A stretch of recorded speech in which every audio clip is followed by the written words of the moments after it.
I heard the diesel, then the crash. Not a distant sound. Not a warning. A sharp, violent crack of wood splitting apart. I stepped onto my porch with my coffee still hot and saw a man swinging a sledgehammer into my fence. The old fence. The one my father and I had rebuilt by hand after a storm years ago. The post snapped, fell sideways, and dragged wire into the dirt like it had never mattered. Before I could even shout, a chainsaw screamed to life. Another worker was already cutting into the oak tree near my lower field. The big one, the tree my dad used to park under when he visited. Sawdust sprayed into the air as a limb fell hard, shaking the ground. I froze. Because this wasn't preparation. This was destruction already in progress. Behind them, a wide-load trailer rolled forward without hesitation. A double-wide home strapped down tight, heavy, and permanent, like it had every intention of staying. 2 black SUVs followed, spotless, polished, completely out of place on my dirt road. One of them stopped. A woman stepped out smiling, not nervous, not rushed, smiling like this was routine. "Morning," she said brightly, loud enough for the workers to hear. "We're right on schedule." I set my coffee down because my hands were shaking too badly to hold it. "You need to stop," I said, "right now. You're destroying my property." She walked closer, heels crunching gravel that hadn't existed yesterday, and opened a glossy folder like she was unveiling a menu. Clean pages. Bright logos. Manufactured friendliness. "I'm Linda Marlowe," she said, "board leader for Mountain Laurel Meadows. Your parcel is part of the approved development." "That's impossible," I said. "This land isn't for sale." I never agreed to anything. She nodded sympathetically, then did something that made my stomach turn. She pulled out a check. Already written, $100. "For the inconvenience," she said, holding it between 2 fingers like it was generous. "I know this must feel confusing." I stared at the check, then at my broken fence, then at the oak bleeding sap into the dirt. "Put that away," I said. "Get off my land." Her smile tightened, not angry, just amused. She turned slightly so the workers could see her face and gave a small nod. The trailer started moving again. "We have paperwork," she said calmly. "If you interfere with permitted work, we'll document harassment." That's when I realized this wasn't a mistake. This wasn't a misunderstanding. This was a decision they had already made without me. I called the sheriff as another fence post fell, and while the phone rang, Linda stood there watching my land disappear, completely certain that the paper in her folder mattered more than the truth under my feet. If you want, next I will continue. Part 2 at the same expert level. Paper as a weapon, deputy failure, and the exact moment the power imbalance locks in. The deputy arrived after the damage was already done. Fence down, tree cut. Gravel crushed into my soil by tires that had never asked permission. Deputy Nolan Briggs stepped out of his cruiser calm and sunburned.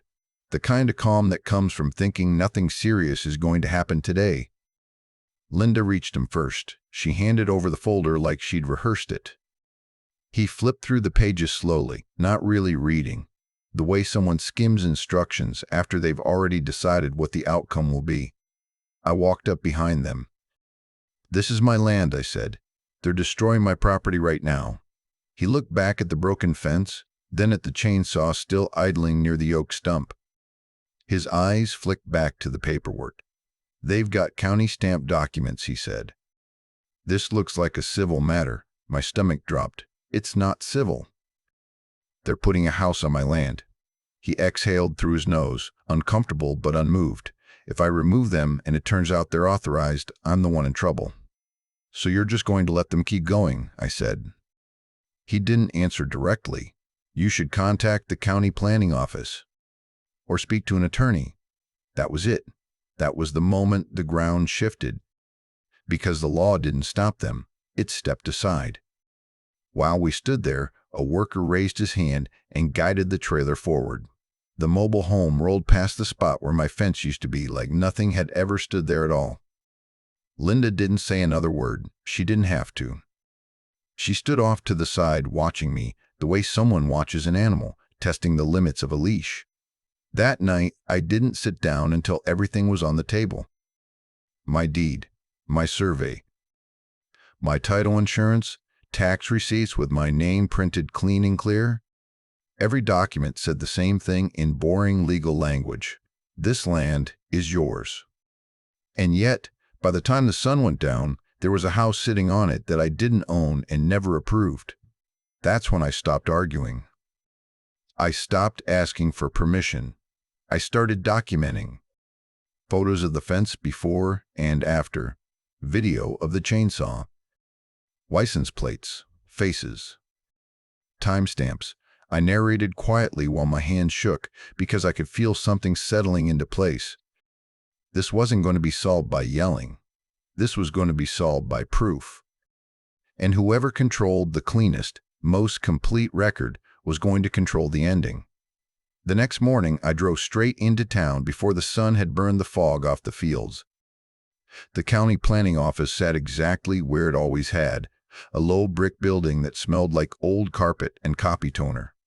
A small American flag stood on the counter. A framed photo of the courthouse hung crooked on the wall. Everything about the place said routine, harmless, boring. That's what made it dangerous. I asked for the file on Mountain Laurel Meadows. The clerk typed for a few seconds, then frowned at her screen like she'd just stepped on something sharp. That's under the Mountain Laurel overlay, she said. It was approved. Approved for what? I asked. My parcel is 40 acres. It's not part of any subdivision. She lowered her voice and leaned closer. It was included in an amendment. There was a notice period. I never received notice. She shrugged, apologetic but unmoved. It says notice was sent. I asked for copies. She hesitated, glanced toward a back office, then printed the packet and stapled it together like it was something she wasn't supposed to hand over. The further I read, the worse it became. A rezoning action with my parcel number listed cleanly at the top. A consent page. A signature. I stared at it until my vision blurred. The name was my father's, not mine. My father's. My father, who had been dead for 3 years. The signature was close. Close enough that someone rushing would believe it. Wrong enough that my chest tightened instantly.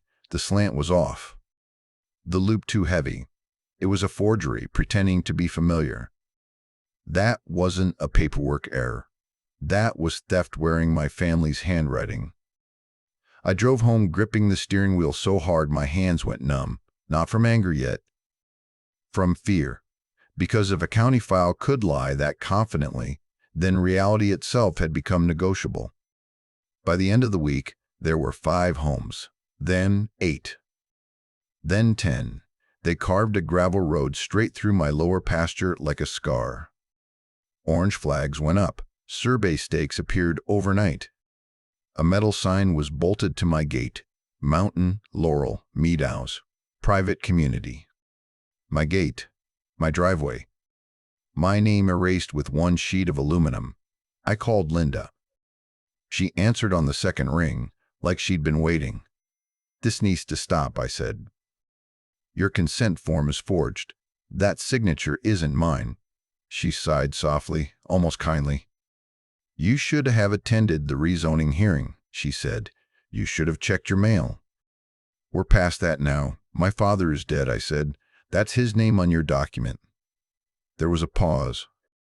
Not shock, not concern. A calculation. Then your issue is with the county, she said. Not with us. The call ended. That was when the pressure stopped being abstract.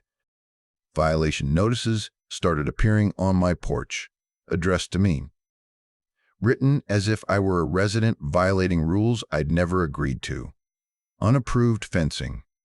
Improper storage. Failure to display community placard. They weren't trying to find me. They were trying to rename me. I stopped sleeping. Every engine sound made my stomach drop. Every knock felt like escalation. I documented everything. Every letter, every visit, every truck. Then I called Gavin. He listened in silence while I laid it all out. The trucks, the forged signature, the notices, the speed. When I finished, he didn't hesitate. "They're trying to exhaust you," he said, "and they're trying to force you into one bad move." "So what do I do?" I asked. "You let them keep going," he said, "and you record every step. You're telling me to let them steal. I'm telling you to let them prove it," he said. "Because once they cross the wrong line, we end this." I stared out at the gravel road that hadn't existed a month ago, cutting through land my father once walked. "Okay," I said. I hung up and sat at my table with both hands flat against the wood, breathing slow and shallow, knowing this was no longer just about property. It was about identity. And someone had decided to rewrite mine on paper. By the time the sun dipped low, the land barely looked like mine anymore. Gravel dust hung in the air. Survey stakes dotted the pasture like a bad rash. The road they carved cut straight through the field my father used to walk every evening, hands behind his back, talking about nothing important. Now, trucks rolled over it like it had always been there. That night, I didn't confront anyone. I didn't shout. I didn't threaten. I did exactly what Gavin told me to do. I watched. The next morning, more notices appeared on my porch. Not mailed, not certified. Taped there like warnings. Late fees already added. Deadlines already missed. The language was cold and confident, written as if my compliance was overdue and unquestioned. Then they came for the well. I heard metal clanking near the pump house and stepped outside to see two men laying out pipe, measuring tape stretched across the grass.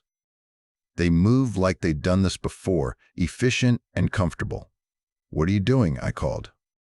One of them wiped sweat from his neck, tying into the community water line. "There is no community water line," I said. "That's my well." He shrugged without looking up. "We were told it's shared. We've got paperwork." That word again, paperwork. I lifted my phone and started recording. I said the date, the time, the location.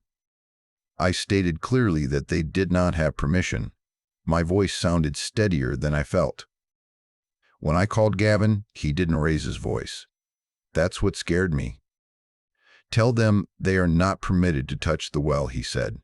"Say it clearly on camera. If they continue, we add trespass and conversion. I'm drafting a demand letter tonight." When I walked down to the well house, my legs felt weak. Not because I was afraid of the workers. They were just following orders. I was afraid because I could finally see the strategy. Linda wasn't trying to win yet. She was trying to wear me down. Every notice, every crew, every small invasion was meant to make my home feel unstable, unsafe, temporary. She was trying to make me doubt my own memory, my own paperwork, my own right to stand where I was standing. That night, I didn't sleep. Every distant engine snapped me awake. Every shadow outside the window felt like another step forward. I kept thinking about the forged signature, about my father's name being used like a tool. Gavin started pulling records hard, notice logs, mailing certifications, delivery confirmations, anything that proved I'd been informed the way they claimed. The county responses came back thin and evasive. Statements that notices were processed, references to files that couldn't be produced, no certified mail receipts, no signed delivery, no proof anyone had ever put a notice in my hands. When Gavin finally spoke again, his voice was flat. "This isn't sloppiness," he said. "Someone inside the county helped her." I stared at the violation notices spread across my table, my father's forged signature staring back at me from a copy of the file. Because once you realize the system itself has been bent, you stop asking how far they'll go. You start asking how fast. The answer came sooner than I expected. The demolition notice didn't arrive in an envelope. It was taped directly to my door like a warning meant to be seen from the road. Bright paper, heavy ink. Impossible to miss. Notice of removal, non-compliant. Structure execution, scheduled, 6 a.m. Tomorrow. I read it twice, then a third time. Tomorrow, not next week. Not pending review. Tomorrow morning. Removed. That word hit harder than anything else so far. Not corrected, not fined. Removed. Like my cabin was debris someone had finally decided to clear away. My phone was in my hand before I realized I'd picked it up. I called Gavin and read the notice out loud. He didn't interrupt. When I finished, there was a pause long enough to feel dangerous. "Okay," he said finally. "This is the line. What do we do?" I asked. "We work all night," he said. "And you do not confront anyone alone. They're forcing a mistake. We're not giving them one. We split the work."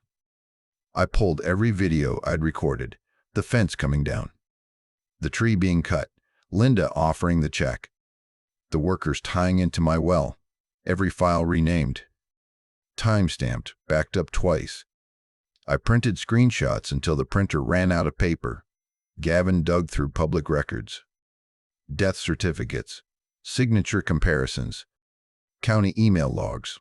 The forged consent with my father's name became the center of everything.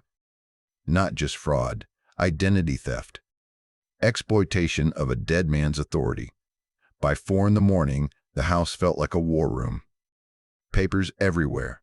Coffee gone cold. My hand steady only because there was no room left for panic.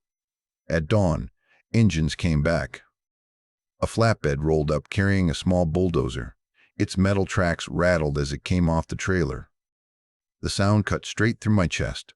Linda stepped out of her SUV wearing a raincoat, hair neat, expression controlled. Her attorney stood beside her holding a clipboard like a shield. "You were notified," she called out. "We're proceeding." I lifted my phone and started recording. "Linda," I said loudly, "you do not have authority to demolish my cabin. This is my property. This is unlawful. If you proceed, you will be committing a crime." Her attorney stepped forward. "We're acting under community enforcement powers. Show me a county demolition permit," I said. He stopped. Just for a moment. Linda's eyes flicked to him, then away. The pause was small, but it was there. That's when the patrol truck pulled in behind them. Deputy Raymond Cole stepped out. Older, slower. He didn't rush. He walked straight to the attorney. "Permit," he said. The attorney started explaining. Talking fast. Using words meant to sound official. Deputy Cole didn't move. "Permit," he repeated. There wasn't one. The silence that followed felt heavier than shouting. Linda looked at the bulldozer, then at the deputy. For the first time, her confidence cracked. My phone buzzed. Gavin's email. Emergency order granted. I printed it with shaking hands and walked down the steps. Deputy Cole read it once, then handed it to the attorney. "Pack it up," he said. The bulldozer driver didn't argue. He looked relieved, like he'd been waiting for someone else to make the decision. Linda stood there staring at me. Not angry, afraid. Because when authority runs out, all that's left is exposure. The hearing was set fast. Faster than anything else had moved since this started. That alone told me how close Linda had come to crossing a line she couldn't step back from. The courthouse smelled like old wood and disinfectant, the kind of place where voices echo even when people whisper. Linda sat at the table across from us in a tailored blazer, posture perfect, jaw tight. Her attorney leaned in, whispering constantly, like if he stopped talking, the truth might slip out. Behind me sat people who never should have been there at all. Tessa held her son on her lap, one arm wrapped tight around him like the room itself might try to take him. Mr. Alvarez stared straight ahead, his hands folded so tightly his knuckles were white. Maribel clutched a manila folder against her chest like it was armor. Gavin stood when it was time. Calm, unrushed. He didn't tell a dramatic story. He didn't need to. He laid out the documents one by one. My deed. The full chain of title. The survey lines that hadn't moved in decades. Tax receipts going back years. Then he laid out theirs. The rezoning amendment that quietly swallowed my parcel. The notice log with no proof of delivery. The consent form with my father's forged signature. That was when I stood. Gavin nodded once. This part was mine. I held up the death certificate. This signature, I said, keeping my voice steady, belongs to my father. He died 3 years before this document was filed. Linda didn't look at me. She stared straight ahead. I played the video. The fence coming down. The oak tree falling. Linda offering me the $100 check. Her voice saying, "We'll document harassment."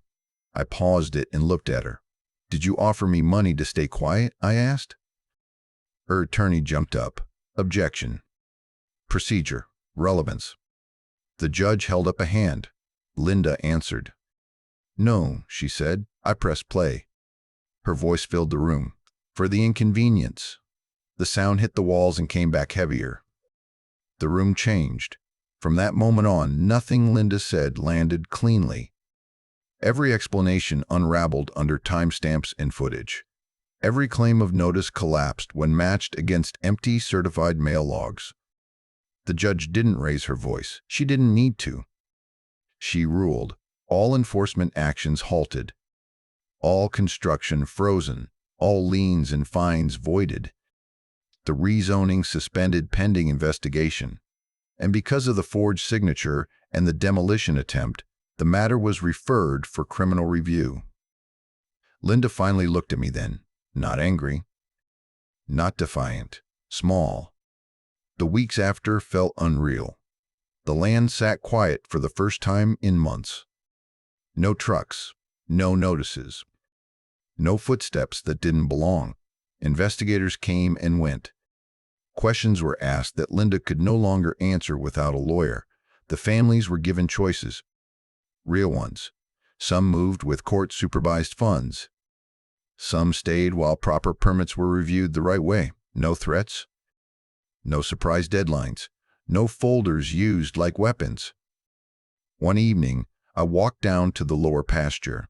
The gravel road was still there, a scar that might never fully heal. The oak stump stood where the tree had been. The creek ran like it always had, indifferent to signatures and seals. Tessa stood nearby, holding her son's hand. He waved at me, shy but smiling. "I didn't think anyone would stop her," she said. I looked out across the land my father once walked with me, the land someone tried to erase with paper. "I didn't either," I said. "Not at first." She nodded. "Thank you for not turning on us." I swallowed hard. "You were never the problem," I said. "You were part of the proof." When the sun dropped behind the trees, the quiet felt different than before. Not fragile. Not temporary. Earned. And the truth settled in fully then. Power doesn't vanish when it's challenged loudly. It collapses when it's forced to explain itself slowly, on the record, in daylight. That's how this ended. Not with revenge, with reality taking its place back. After the ruling, the silence felt unreal. No engines. No boots on gravel. No envelopes taped to my door. For weeks, my body stayed tense anyway, like it was waiting for the noise to come back. Every morning I stepped onto the porch expecting to see trucks at the gate again.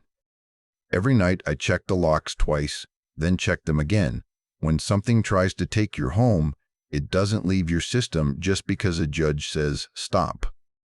The investigators came next. Not dramatic.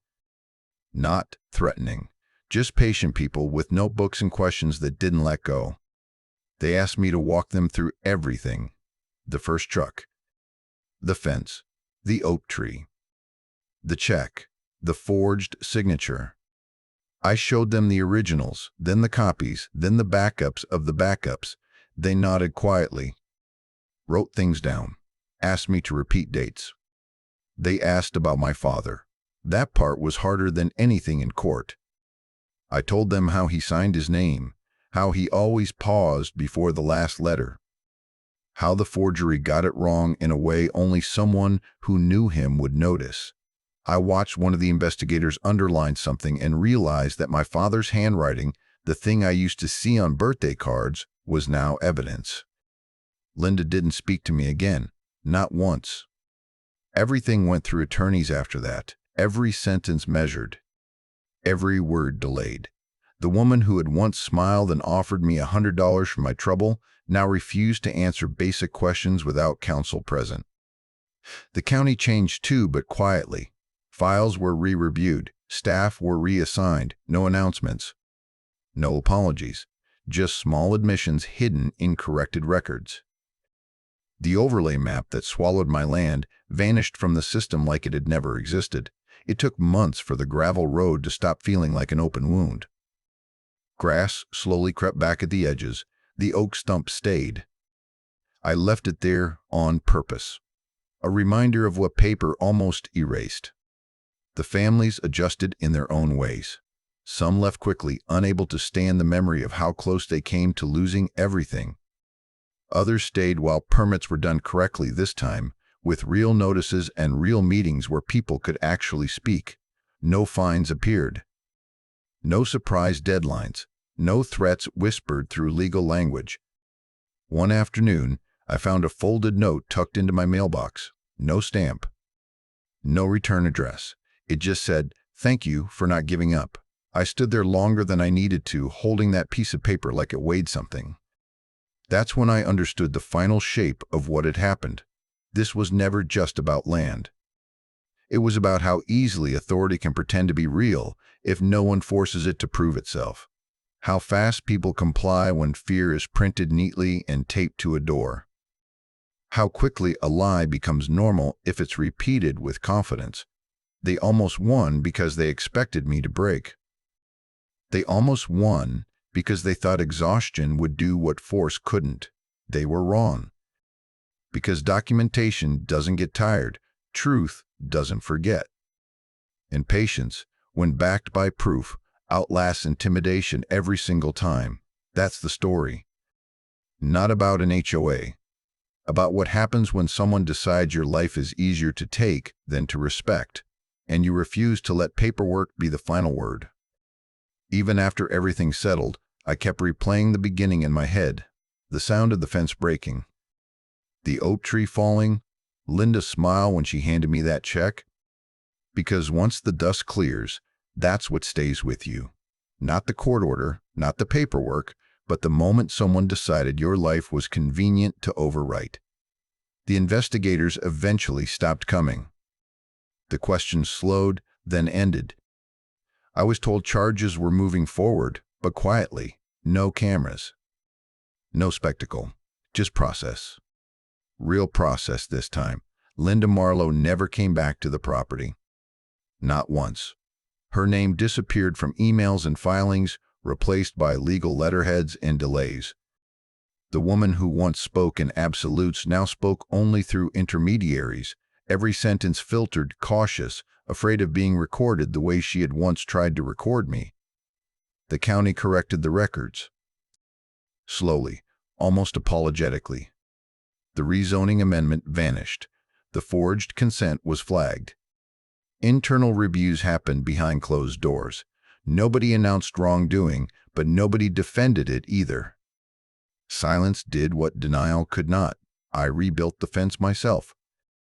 Not because I had to, but because I needed to. I reused some of the old posts, the ones that hadn't completely split. The wire was bent in places, imperfect but strong enough. It felt right to leave the scars visible. The oak stump stayed. People asked why I didn't grind it down, why I didn't erase it and move on. I told them the truth. Because forgetting is how this kind of thing happens again. One afternoon, I found Tessa standing near the edge of the pasture, watching her son throw rocks into the creek. She waved when she saw me. "They approved our relocation," she said. "Supervised. Clean. No surprises." I nodded. "That's good." She hesitated, then said, "I didn't know people could do what she did. Just take things." I looked at the gravel road, thinner now, grass creeping back from both sides. Most of the time they can't, I said. They just count on people believing they can. She smiled a little. I'm glad you didn't. That night, sitting alone on the porch, I realized something that surprised me. I wasn't angry anymore, not relieved, not triumphant, just clear. Clear about how power actually works. Clear about how fragile it is when it relies on competence instead of consent. Clear about how dangerous silence can be when paperwork replaces conversation. What saved me wasn't strength. It wasn't luck. It wasn't even the law, not at first. It was refusing to let someone else define reality for me. They tried to rush me. They tried to tire me out. They tried to scare me into making one mistake they could point at and say, "See? I didn't give it to them." And that's the part no one warned you about. Standing your ground isn't loud. It's slow. It's lonely. It's boring in the way truth usually is.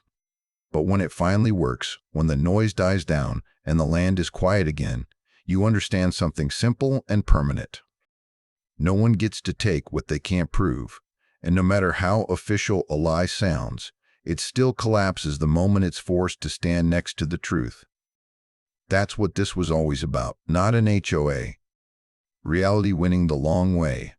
The quiet came back slowly. Not all at once, not the kind you notice immediately.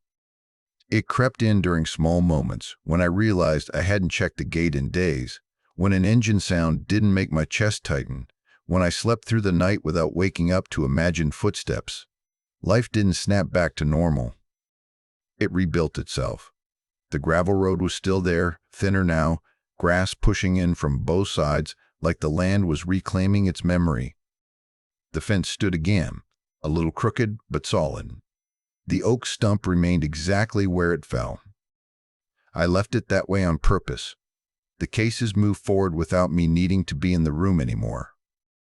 That was the strangest part. For months, everything had depended on my attention, my records, my voice.